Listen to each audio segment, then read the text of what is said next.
السلام عليكم ورحمة الله وبركاته. الحمد لله رب العالمين، والصلاة والسلام على رسوله الكريم وعلى آله وصحبه ومن سار على نهجه إلى يوم الدين وسلم تسليما كثيرا. أما بعد، ہم نے سابقہ درس سورۃ الصافات کی آیت نمبر 99 سے شروع کیا تھا. ان آیات کو دہراتے ہیں. اعوذ باللہ من الشیطان الرجیم. وقال انی ذاہب الی ربی سیہدین، اور کہا ابراہیم علیہ السلام نے کہ بے شک میں اپنے رب کی طرف جا رہا ہوں، وہ مجھے یقیناً ضرور ہدایت یا رہنمائی کرے گا. یہ ان کا اس وقت کہنا تھا کہ جب اللہ تعالیٰ نے ان کو آگ سے بچایا، نکالا، اور ان کی قوم نے اتنا بڑا معجزہ دیکھنے کے باوجود بھی کفر پر اصرار کیا، ہر درمی پر رہے، اور سوائے لوط علیہ السلام کے ان پر کوئی بھی ایمان نہ لایا. تو یہ اس بات کی دلیل تھی کہ قوم کس قدر کفر اور ہر درمی کی انتہا کو پہنچی ہے. تو چنانچہ ابراہیم علیہ السلام نے پھر مزید اس قوم کے اندر رہنا گوارا نہ کیا. اب تک جو رہ رہے تھے اسی بنیاد پر، اسی امید پر کہ ان کو ہدایت حاصل ہوگی، ان کو دعوت دیتے رہے، ان کو سمجھاتے رہے. لیکن جب قوم اپنی ہر درمی کے اس انتہا کو جا پہنچی تو اب انہوں نے ان سے علیحدگی کا فیصلہ کیا. اور یہی سچے مومن کی دلیل ہے کہ اس کو کافر و فاجروں کے اندر رہنا گوارا نہیں ہوتا، کہ وہ ایسے ماحول میں رہے جہاں پر کفر کا تسلط ہو، اور جہاں پر اللہ کا دین دبا ہوا ہو، اللہ کی توحید جو ہے اس کو زیر کیا ہو، ہیج کیا گیا ہو. اور حتیٰ کہ نبی کریم صلی اللہ علیہ وسلم نے بھی ہر اس مسلمان سے برات کا اعلان کیا کہ جو کافروں کے اندر رہتا بستا ہو. تو اس لیے ابراہیم علیہ السلام نے بھی یہ سنت قائم کی کہ کافروں سے، اس طرح کے فاجر فاسق اور کفر کے ماحول سے نکلنا، اس سے ہجرت کر کے ایسی جگہ پر جانا کہ جہاں پر اللہ کے دین کو قائم کیا جا سکے، اس کو غالب کیا جا سکے، اس کی دعوت دی جا سکے. ان نام نہاد مسلمانوں کے برخلاف کہ جو بجائے کہ کفر کے ماحول سے نکل کر کسی اسلامی ماحول میں اس میں جانا کہ جہاں پر اللہ کا دین قائم کر سکے، بلکہ اس کے برخلاف کہیں جہاں پر کہیں اسلام کا کوئی نام و نشان باقی ہے اس کو بھی چھوڑ کر ایسی جگہوں پر جانا کہ جہاں پر کفر کا غلبہ ہے، کفر کا تسلط ہے، اور جہاں پر چاروں طرف کفر ہی کا دور دورہ ہے. تو یہ اس بات کی دلیل ہے کہ وہ کس درجے کے مومن ہیں، ان کا ایمان کس درجے کا ایمان ہے. فرماتے سیہدین کہ اللہ تعالیٰ ضرور مجھے کوئی رہنمائی کرے گا. اور اسی طرح اللہ کے بندے اللہ پر توکل کرتے ہوئے نکلتے ہیں، اور اللہ تعالیٰ پھر ان کے لیے ایسی رہنمائی کرتا ہے کہ ان کو پہلے سے بہتر جگہیں اور عظیم الشان جو ہے ان کو مرتبہ اور مقامات سے نوازتا ہے. ربی حب لی من الصالحین، جب قوم سے، خاندان سے الگ ہوتے ہیں اور ہجرت کرتے ہیں تو اب اللہ سے دعا کرتے ہیں کہ اللہ تعالیٰ ان کے لیے کوئی نیک اولاد کا بھی انتظام کرے، کیونکہ ابھی تک وہ بے اولاد تھے. تو دعا کرتے ہیں اللہ تعالیٰ مجھے عطا کر صالحین، نیکوں میں سے، جس میں اس بات کا بیان ہے کہ اولاد کی طلب تو ہونی چاہیے، لیکن اولاد کیسی ہو. ہم اللہ کے انبیاء اور نیک لوگوں سے دیکھتے ہیں کہ ان کی اولاد کی طلب صرف خالی اولاد ہی نہیں ہوتی، بلکہ اس اولاد کا نیک ہونا ان کا سب سے بڑا مقصد ہوتا ہے. فبشرناہ بغلام حلیم، اللہ ماتا ہے کہ ہم نے ان کو بشارت خوشخبری دی ایسے لڑکے کی، ایسے بچے کی جو حلیم بردبار ہو. اور حلیم ہونے کا معنی کہ جو اللہ تعالیٰ کا مطیع فرمانبردار ہو، صبر و تحمل کرنے والا ہو، وسعت ظرفی رکھنے والا ہو. کیونکہ اللہ تعالیٰ نے ان سے آگے جا کر جو کام لینے تھے اس کے لیے واقعی حلیم اور اس بردبار بیٹے کی ضرورت تھی. فلما بلغ معه السعی، فلما پس جب بلغا پہنچے، یعنی ان کے بیٹے اسماعیل، معه ان کے ساتھ، السعی باغ دوڑ کو، یعنی بچہ جب اس قابل ہوتا ہے کہ باپ کے ساتھ چلے اور بھاگ دوڑ کے قابل ہوتا ہے، یعنی 5 سال 8-10 سال کا بچہ. تو کہا ابراہیم علیہ السلام نے، یا بنیا، میرے بیٹے، انی ارا فی المنام، بے شک میں نے دیکھا ہے خواب میں، انی اذبحک، کہ میں تمہیں ذبح کر رہا ہوں. فانظر ماذا ترى، پس دیکھو تمہارا کیا خیال ہے، یعنی تمہاری اس بارے میں کیا رائے ہے. تو اللہ تعالیٰ ابراہیم علیہ السلام کی اس بڑھاپے کی عمر میں بہت بڑی آزمائش کرتا ہے کہ ان کو خواب دکھایا کہ بیٹے کو ذبح کر رہے ہیں. اور اللہ کے انبیاء کے خواب جو ہے وہ وہی ہوتے ہیں. وہی کا انداز کئی طرح کا ہوتا ہے نبیوں پر، اس میں ایک انداز جو ہے وہ خواب کا ہوتا ہے. تو چنانچہ میں فرماتے ہیں کہ میں تمہیں دیکھتا ہوں خواب میں کہ تمہیں ذبح کر رہا ہوں. فانظر ماذا ترى، بس دیکھو کہ تمہارا کیا خیال ہے. اور اسماعیل علیہ السلام سے بیٹے سے یہ خیال پوچھنے کا مقصد یہ نہیں تھا کہ اگر بیٹا راضی ہے تو اللہ کے اس حکم کو پورا کریں، ورنہ نہ پورا کریں، بلکہ اس کا مقصد جو یہ تھا کہ تاکہ بیٹے کو بھی اس نیکی میں اپنے ساتھ شریک کریں. اور یہی حقیقت میں تربیت کا انداز ہے کہ اولاد کو نیکی میں نہ کہ صرف نیکی کا حکم دینا، بلکہ نیکی میں ان کو اپنے ساتھ شریک کرنا. قال یا ابت افعل ما تؤمر، تو جس اسماعیل کی ایمان و تقوی پر، اللہ کی بندگی اطاعت پر تربیت تھی، اس نے اتنا بڑا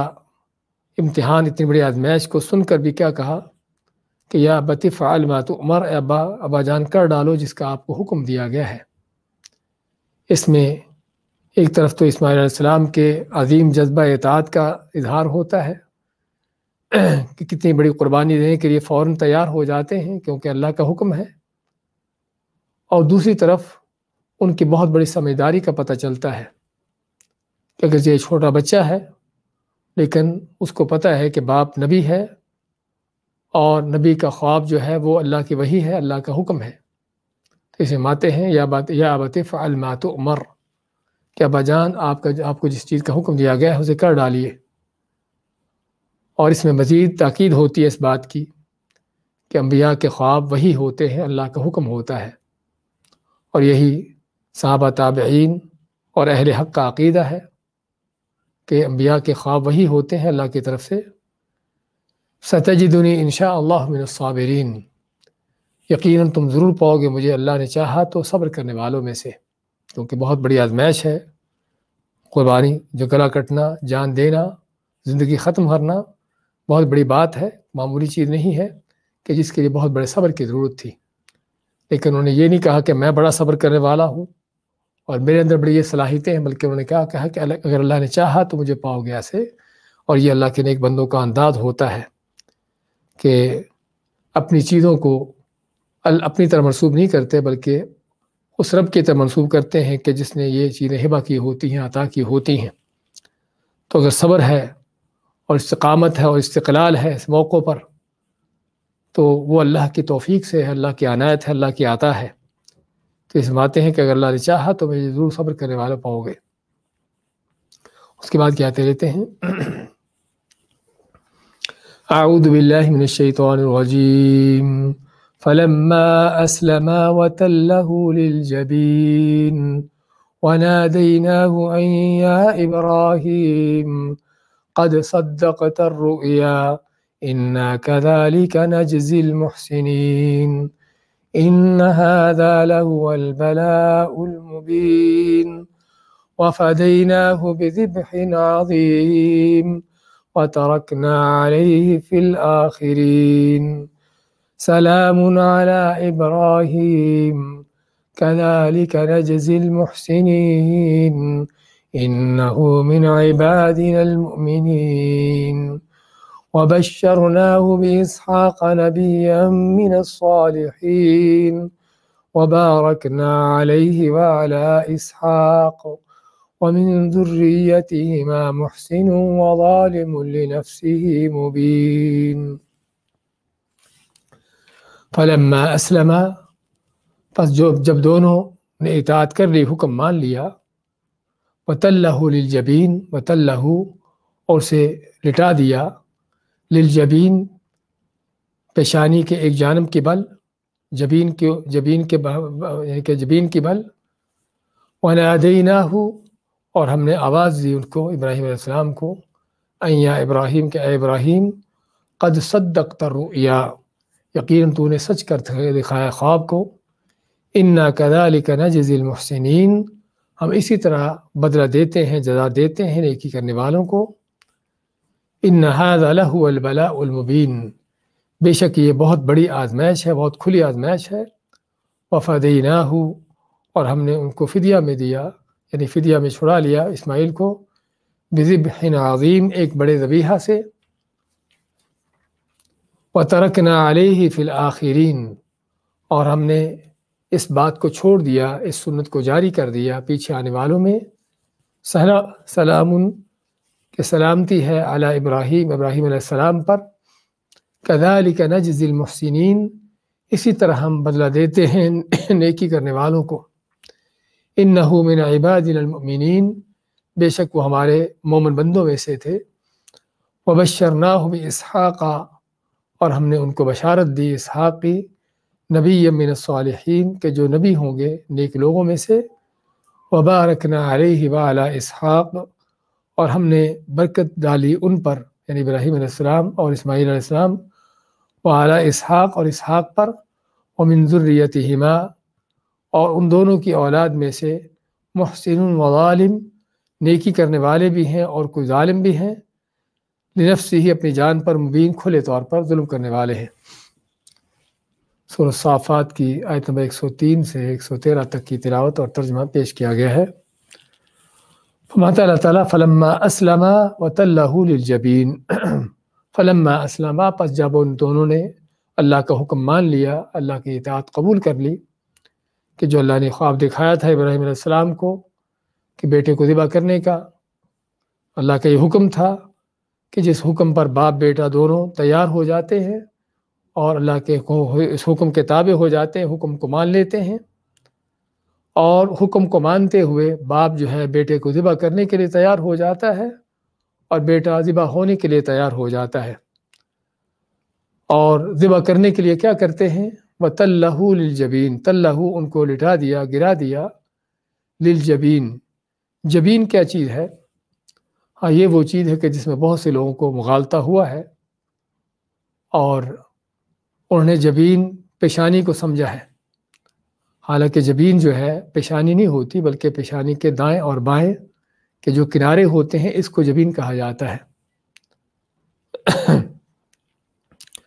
اسی لیے ان کے علامہ طبری رحمۃ اللہ علیہ فرماتے ہیں، امام مفسرین، وَصَرَعَهُ لِلْجَبِينَ، کہ ان کو جبین کے بل لٹایا، وَالْجَبِينَانِ مَا عَنْ يَمِينِ الْجَبْهَةِ وَعَنْ شِمَالِهَا، فرماتے ہیں کہ جبین، ہر انسان کی دو جبینیں ہیں کہ جو جبہہ کے پیشانی کے دائیں اور بائیں ہوتا ہے، وَلِلْوَجْهِ جَبِينَانِ وَالْجَبْهَةُ بَيْنَهُمَا، تو جبہہ یعنی پیشانی ان دونوں جبینوں کے درمیان ہوتی ہے۔ اس سے معلوم ہوا، اسی طرح قاموس المحیط جو عربی کا قاموس ہے، اس میں ہے الجبینان حرفان مختلفان الجبہہ من جانبیہا، کہ ماتھے کے پیشانی کے دونوں جانبوں کناروں پر دو جبینیں ہوتی ہیں۔ تو جبین جو ہے وہ بذات خود ماتھا یا پیشانی نہیں ہے، بلکہ پیشانی کے کنارے ہیں، پیشانی کے دائیں طرف اور پیشانی کے بائیں طرف ہے۔ تو اس غلط مفہوم کی بنیاد پر کہ پیشانی کو، یعنی جبین کو پیشانی بنا دیا کہ پیشانی جو ماتھا ہوتا ہے، تو اس غلط مفہوم کی بنیاد پر جو ہے اس کی غلط تفسیریں کی گئیں کہ ابراہیم علیہ السلام نے اسماعیل علیہ السلام کو جو ہے ماتھے کے بل، پیشانی کے بل لٹایا، یعنی الٹا لٹایا، اور پھر اس کی تعویلیں بھی کی گئیں، اس کی وجوہات بھی بیان کی گئیں کہ الٹا لٹانے کا مقصد کیا تھا، کہ تاکہ یہ نہ ہو کہ بیٹے کو دیکھ کر جو ہے وہ شفقت اور محبت غالب آ جائے، تو تاکہ بیٹے کا چہرہ جو ہے وہ سامنے نہ ہو، وہ نیچے ہو، تاکہ بیٹے کا چہرہ دیکھ کر کہیں شفقت اور محبت غالب نہ آ جائے اور اللہ کا حکم اپنانے میں کوئی تاخیر نہ ہو جائے۔ اور بعد نے یہ بھی کہہ دیا کہ یہ مشورہ بذات خود اسماعیل علیہ السلام نے دیا تھا، کہ مجھے جو ہے الٹا لٹاؤ، تاکہ جو ہے یعنی کہ مجھے دیکھ کر آپ کی شفقت محبت غالب نہ آ جائے۔ لیکن جس طرح بتایا گیا ہے کہ یہ ساری تفسیریں جو ہیں جبین کا غلط مفہوم سمجھنے کی وجہ سے ہیں۔ اس لیے جبین جو ہے وہ ماتھا پیشانی نہیں ہے، بلکہ جبین جو ہے وہ ماتھا پیشانی کا دایاں اور بایاں ہے۔ اور ویسے بھی جانور کو جب ذبح کرتے ہیں تو اس کو الٹا نہیں لٹاتے، بلکہ اس کو ایک پہلو کے بل لٹاتے ہیں۔ تو ظاہر یہی ہے کہ ابراہیم علیہ السلام نے بھی اپنے بیٹے اسماعیل علیہ السلام کو ذبح کرنے کے لیے جو ہے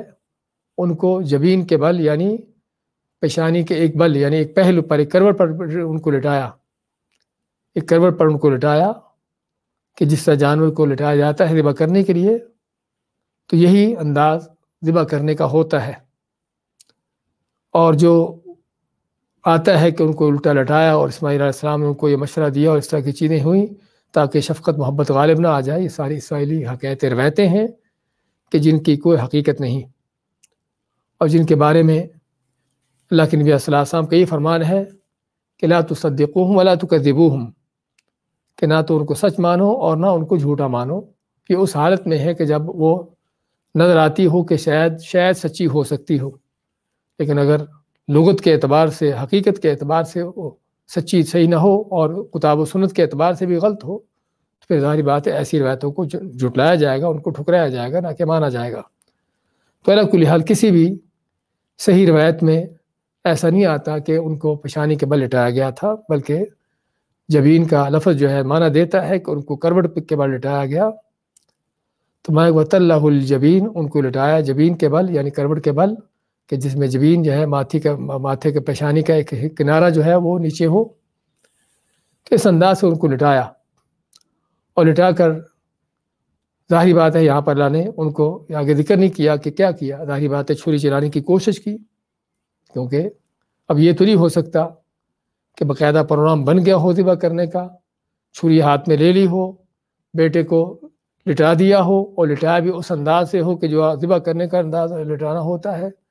یہ سارا کچھ کرنے کے بعد پھر آگے کچھ بھی نہ کیا ہو۔ ظاہری بات ہے پھر چھری چلائی، لیکن قرآن کا جو انداز ہم پڑھتے چلے آ رہے ہیں کہ واقعات کو مختصر انداز سے ذکر کرنا،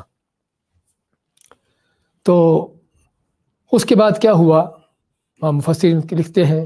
کہ کان ما کان، اس کے بعد جو ہوا جو ہونا تھا، یعنی چھری چلائی انہوں نے اور ذبح کرنے کی کوشش کی، اللہ کا حکم تاکہ پورا ہو جائے، گردن پر چھری چلانے کی کوشش کی، لیکن اللہ تعالیٰ نے دیکھ لیا کہ ابراہیم باپ اور بیٹا کس قدر اپنے عزم و ارادے میں سچے ہیں، اللہ کے حکم کی اطاعت میں مخلص ہیں۔ اللہ نے جب ان کے اس اخلاص اور اس سچائی کو دیکھ لیا تو مقصد پورا ہو گیا۔ مقصد پورا ہونے کے ساتھ ہی اللہ نے ذبح کرنے کا مقصد بھی پورا کر دیا کہ بجائے اسماعیل کے ذبح ہونے کے وہاں پر مینڈا ڈال دیا، جس کا آگے ذکر آ رہا ہے۔ تو یہ ہے فلما اسلم، پس جب دونوں نے اللہ کی اطاعت قبول کر لی، اللہ کے حکم کے تابع ہو گئے، وَتَلَّهُ لِلْجَبِينِ، اور بیٹے کو ابراہیم علیہ السلام نے لٹا دیا جبین کے بل، پیشانی کے کنارے کی طرف یعنی کروٹ کے بل، وَنَادَيْنَاهُ أَن يَا إِبْرَاهِيمُ، تو جب باپ بیٹے کی یہ سچائی، صداقت اور ان کا اخلاص اور اللہ کی اطاعت کا جذبہ دیکھ لیا اللہ نے، تو اللہ تعالیٰ ان کو آواز دیتا ہے ان یا ابراہیم، کہ اے ابراہیم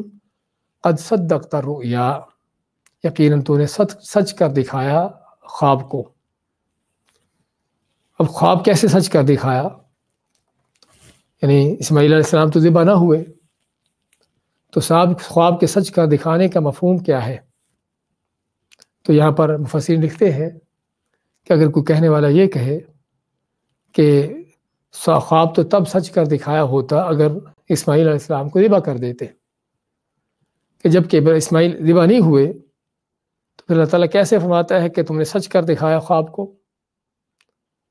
تو اس کا جواب یہ ہے کہ اسماعیل علیہ السلام بھی اور ان کے باپ ابراہیم دونوں نے ہی اللہ کے اس حکم کو، اس خواب کو پورا کر دکھانے میں، سچ کر دکھانے میں کوئی چیز نہیں چھوڑی۔ سب سے پہلے عزم ارادہ کر لیا اور اللہ کا جو حکم پورا کرنے کے لیے تیار ہو گئے، اس کے بعد ذبح کرنے کے لیے جو وسائل چاہیے ہوتے، چھری چاہیے ہوتی اور لٹانے کا معاملہ اور یہ ساری چیزیں جو کرنے کی مطلوبہ چیزیں ہیں وہ ساری کر ڈالی۔ لٹانے کے بعد گردن پر چھری بھی چلا دی۔ یہ ہے کہ جو سارے ذبح کرنے کے انداز ہو۔ اور ابراہیم علیہ السلام نے خواب میں کیا دیکھا تھا؟ یہ دیکھا تھا، فرمایا انی اذبحک، کہ میں دیکھتا ہوں کہ میں تمہیں ذبح کر رہا ہوں۔ یہ نہیں فرمایا کہ میں نے تمہیں ذبح کر دیا ہے، یہ نہیں کہا کہ انی ذبحتک۔ اور عربی لغت میں لغت جاننے والے ان دونوں لفظوں کا فرق سمجھتے ہیں کہ انی اذبحک، کہ میں یہ دیکھ رہا ہوں کہ تمہیں ذبح کر رہا ہوں، اور دوسرا لفظ انی ذبحتک، کہ میں تمہیں ذبح کر دیا ہے۔ تو خواب میں جو دیکھا ہے وہ یہ دیکھا ہے کہ انی اذبحک، کہ میں تمہیں ذبح کر رہا ہوں، یہ دیکھا ہے، یہ نہیں دیکھا کہ میں نے تمہیں ذبح کر دیا ہے۔ تو چنانچہ خواب صرف اتنا تھا، خواب صرف اتنا تھا کہ انہوں نے دیکھا کہ بیٹے کو ذبح کر رہے ہیں، یہ نہیں کہ ذبح کر دیا ہے۔ تو جہاں تک خواب دیکھا تھا اس حد تک انہوں نے پورا کر دکھایا۔ تو اسی اللہ تعالیٰ فرماتا ہے قد صدقت الرؤیا، یقیناً تو نے سچ کر دکھایا ہے خواب کو۔ تو اس لیے اس میں کس طرح کی اشکال نہیں ہے، کس طرح کا اعتراض پیدا ہونے کا کوئی امکان نہیں ہے کہ اللہ تعالیٰ کیسے فرماتا ہے کہ خواب سچ کر دکھایا جبکہ اسماعیل ذبح نہیں ہوئے، کیونکہ ابراہیم علیہ السلام نے اسماعیل کو ذبح کرنے کا خواب نہیں دیکھا تھا، ذبح کرتے ہوئے خواب دیکھا تھا، اور ایک سارا کام انہوں نے کر دکھایا تھا۔ قد صدقت الرؤیا انا کذلک نجزی المحسنین، اسی طرح ہم نجزی بدلہ دیتے ہیں، جزا دیتے ہیں نیکی کرنے والوں کو۔ یہاں پر اللہ تعالیٰ کی ایک بہت بڑی عظیم جو حکمت ہے اور جو مقصد ہے اللہ تعالیٰ کا مومن بندے کی آزمائش کا، وہ سامنے آتا ہے کہ اللہ تعالیٰ اپنے نیک بندوں کی آزمائشیں ان کو تکلیفیں دینے کے لیے، ان کو اذیتیں دینے کے لیے، ان کو پریشان کرنے کے لیے نہیں کرتا، ان کو آزمائشوں میں ڈالتا ہے تاکہ ان کا امتحان ہو، اور آزمائشوں میں ڈال کر ان کو ان آزمائشوں میں پورا اترنے کی، کامیاب ہونے کی توفیق بھی دیتا ہے، اور پھر ان آزمائشوں سے ان کو نکال بھی لیتا ہے، اور ان آزمائشوں میں پورا اترنے پر ان کے درجات بھی بلند کر دیتا ہے، ان کے مقامات بھی اونچے کر دیتا ہے۔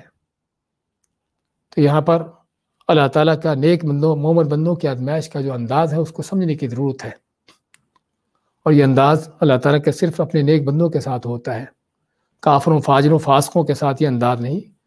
ان کے اوپر جو آزمائشیں ہیں، جو تکلیفیں ہیں، جو اذیتیں ہیں، وہ سبھی ان کے لیے عذاب ہیں، اللہ کی طرف سے ان کو مار پڑتی ہے۔ لیکن نیک مومن بندے کے اوپر آزمائشیں آتی ہیں تاکہ اس کے گناہ معاف ہوں، اس کے درجات بلند ہوں، اللہ کے ہاں اس کا مقامات اس کے اونچے ہوں۔ تو اللہ تعالیٰ خود اپنے نیک بندوں کے اوپر آزمائشیں ڈالتا ہے، اور ڈال کر ان کو اس میں پورا اترنے کی توفیق بھی دیتا ہے، اور پھر ان کو پورا اترنے پر اجر و ثواب بھی دیتا ہے، ان کے درجات بھی بلند کرتا ہے، اور ان آزمائشوں سے نکلنے کے راستے بھی بنا دیتا ہے۔ ابراہیم علیہ السلام ان کے آزمائش کی آگ میں ڈالے جانے کی اللہ تعالیٰ چاہتا تو ان کے دشمنوں، کافروں کے دل میں ان کو آگ میں ڈالنے کی یہ سوچ پیدا ہی نہ ہوتی اور نہ ڈالتے، لیکن اللہ تعالیٰ نے سارا کچھ ان کے لیے مقدر کیا ہوا تھا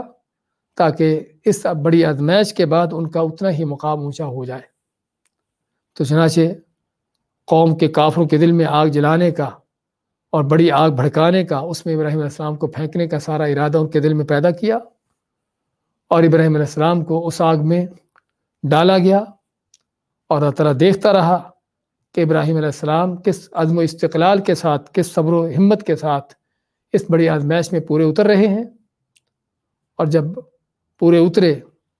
اور صرف ایک اللہ ہی پر توکل یقین کیا، تو اللہ تعالیٰ نے کس انداز سے اس آگ کو گلزار بنا دیا، اور ابراہیم علیہ السلام کو کس انداز سے اس میں کامیاب اور بڑی عظیم ایک نجات، یعنی کہ نہ کہ صرف نجات بلکہ بہت بڑی کامیابی کے ساتھ ان کو وہاں سے نکالا، اور نکال کر ان کے جو عظیم مرتبے مقامات بلند کر دیے۔ اور یہاں پر ہمیں اس بات کو سمجھنے کی ضرورت ہے کہ اللہ کی طرف سے ان آنے والے آزمائشوں کا ہمیں کس انداز سے ہمیں ان کو لینا چاہیے، کہ بعض اوقات آدمی اس موقع پر بے صبری کا مظاہرہ کر کے اللہ کے اس بڑے انعامات کو کھو دیتا ہے جو اس کو ملنے والے ہوتے ہیں، تو ضرورت ہے اللہ تعالیٰ کی طرف سے آنے والے آزمائشوں کو سمجھنے کی اور ان کی حقیقتوں کو جاننے کی، اور اس کے پیچھے اللہ تعالیٰ کے جو عظیم مقاصد ہیں ان کو سمجھنے کی اور ان کو حاصل کرنے کی۔ تو اس میں اِنَّا كَذَلِكَ نَجْزِي الْمُحْسِنِينَ،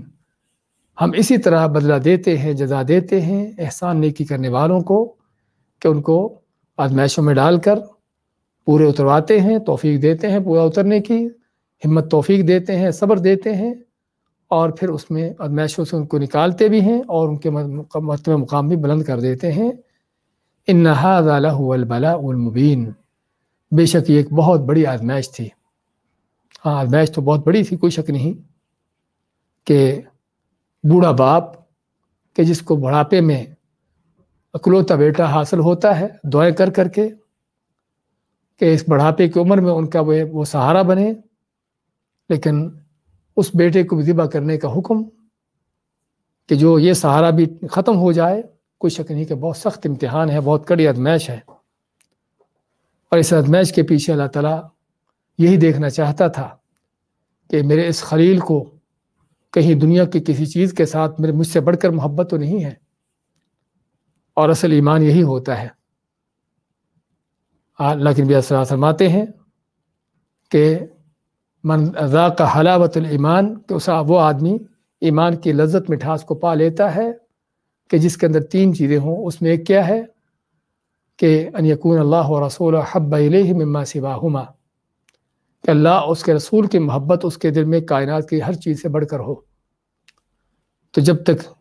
کسی کے دل میں اللہ اس کے رسول کی محبت اس درجے تک نہیں پہنچ جاتی، ایمان کی حقیقت کو نہیں پہنچتا۔ اور اسی لیے اللہ تعالیٰ اپنے اس طرح کے مومن بندوں کو مزید آزماتا ہے تاکہ ان کا ایمان اور زیادہ کھرا ہو جائے اور زیادہ صاف ہو جائے،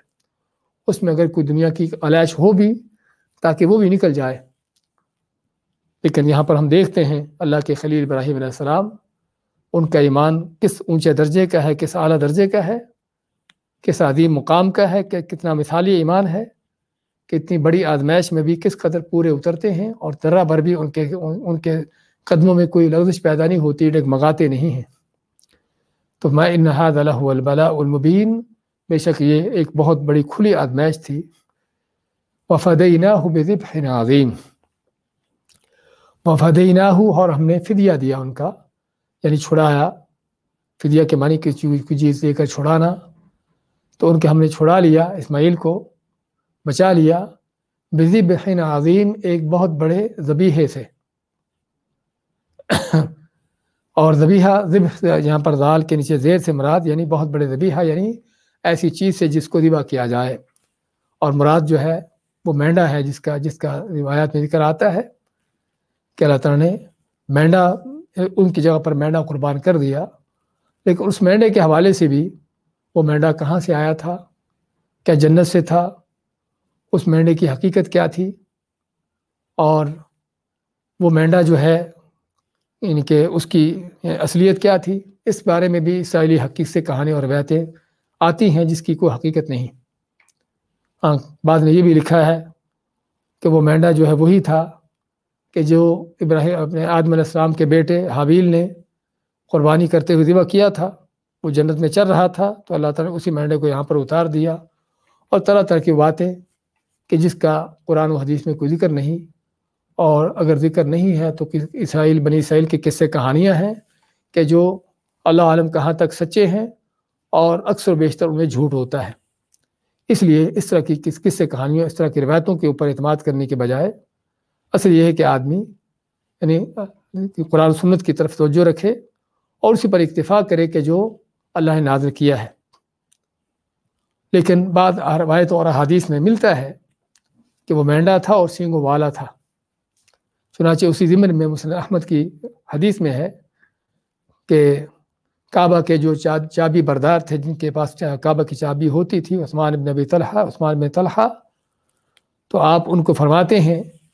جب آپ کعبہ میں جاتے ہیں تو کعبہ سے نکلنے کے بعد اس کو فرماتے ہیں کہ انی کنت رأیت قرن القبش حین دخلت البیت،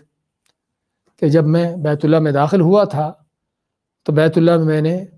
اس مینڈے کے سینگ دیکھے تھے، تو فنسیت ان آمرک ان تخمرہما، مجھے یہ بات یاد نہ رہی کہ تمہیں کہوں کہ تم ان کو ڈھانک دو. کس لیے؟ فخمرہما فإنہ لا ينبغي ان يكون في البيت شيء يشغل المصلی. تو فرماتے ہیں صلی اللہ علیہ وسلم کہ بیت اللہ میں کوئی ایسی چیز نہیں ہونی چاہیے کہ جو کسی نمازی کو مشغول کرے، اپنی طرف متوجہ کرے، تو ان دونوں کو ڈھانک دو. اس کا معنی کیا ہوا کہ یہ یعنی کہ اس مینڈے کے سینگ جو ہے بیت اللہ میں محفوظ تھے، اور سفیان حدیث کے جو راوی ہیں وہ بیان کرتے ہیں کہ یہ دونوں سینگ جو ہے بیت اللہ میں رہے، یہاں تک کہ جب بیت اللہ کو آگ لگی حجاج بن یوسف کے دور کے، یعنی کہ عبداللہ زبیر کی خلافت میں جب حجاج بن یوسف بیت اللہ پر حملہ کیا اور بیت اللہ کو آگ لگی، تو اس وقت جو ہے یہ دونوں سینگ بھی جل گئے. تو علی کل حال اس سے معلوم یہ ہوتا ہے کہ واقعی مینڈا تھا، لیکن وہ کہاں سے آیا تھا، اس کی حقیقت کیا تھی، یہ وہ چیزیں ہیں کہ جس کا قرآن و حدیث میں کوئی تفصیل نہیں ہے، اور ہمیں بھی ان تفصیلات میں جانے کی ضرورت نہیں، کیونکہ اگر اس کا کوئی فائدہ ہوتا تو اللہ تعالی ہم کو ضرور اس کا علم دیتا. تو فرمایا کہ وَفَدَيْنَاهُ بِذِبْحٍ عَظِيمٍ، اور ہم نے ان کو چھڑا لیا، فدیہ دے دیا ان کے لیے بہت بڑی قربانی کا. یہ بہت بڑی قربانی کیا تھی؟ اس کو بہت بڑی قربانی کا نام کیوں دیا گیا؟ کیونکہ ایک تو اس لیے کیونکہ اللہ تعالیٰ نے ابراہیم اپنے خلیل جو اللہ کے بڑے فرمانبردار وفادار ہیں، اپنے اس بندے کے، اس بیٹے کے لیے جو کہ جانثار اپنی جان قربان کرنے کے لیے تیار ہو گیا تھا. کوئی شک نہیں کہ اتنی بڑی قربانی، اتنی بڑی جو اللہ تعالیٰ کے لیے اطاعت ان کا جذبہ تھا، اس کے لیے قربانی بھی اتنی بڑی دی گئی، اس لیے اس کو بڑی قربانی کا نام دیا گیا. اور اسی طرح یہ بھی کہ اس کو بڑی قربانی اس لیے کہا گیا کیونکہ ابراہیم اور اسماعیل علیہ السلام اس کے پیچھے جو ان کی نیت پوری ہونے کا انداز نظر آیا. اور تیسری وجہ اس کو بڑی قربانی دینے کا نام کہ اللہ نے یہ وہ سنت تھی جو قیامت تک جاری کر دینی تھی. تو چنانچہ اس سنت کو اللہ نے قیامت تک جاری کرنا تھا، اس لیے فرمایا کہ وَفَدَيْنَاهُ بِذِبْحٍ عَظِيمٍ، اور ہم نے ان کو فدیہ دیا، ان کو چھڑا لیا، بچا لیا ایک بہت بڑی قربانی، اور وہ مینڈے کی قربانی سے، یعنی اسماعیل علیہ السلام کو بچا لیا اور ان کی جگہ پر مینڈا ذبح کروا دیا. اور اس میں بھی اللہ تعالیٰ کی حکمتیں وہی جانتا ہے، لیکن ہمیں جو حکمت نظر آتی ہے کہ اگر اسماعیل ذبح ہو جاتے اور اللہ تعالیٰ اس سنت کو جاری کر دیتا، جس طرح کہ آگے فرمایا ہے وَتَرَكْنَا عَلَيْهِ فِي الْآخِرِينَ، اور ہم نے اس سنت کو چلا دیا پیچھے والوں میں. تو اگر اللہ تعالیٰ اس سنت کو پیچھے والوں میں چلا دیتا،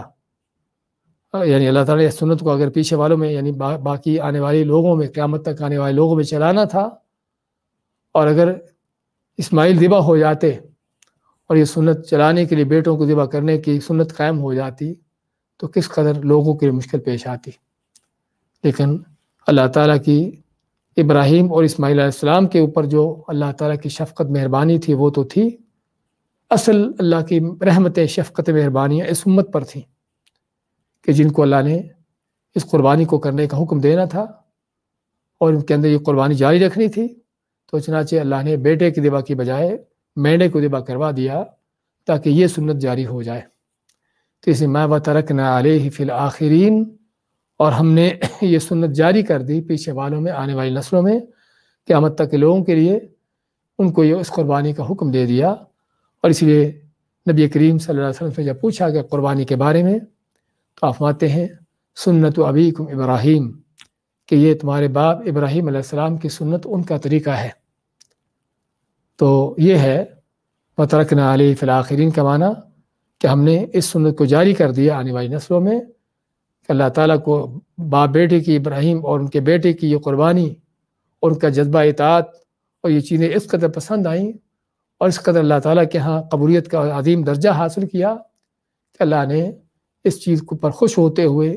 اس چیز کو جو ہے قیامت تک کے لوگوں کے لیے اس کا حکم دے دیا کہ وہ بھی یہ قربانیاں کرتے چلے جائیں.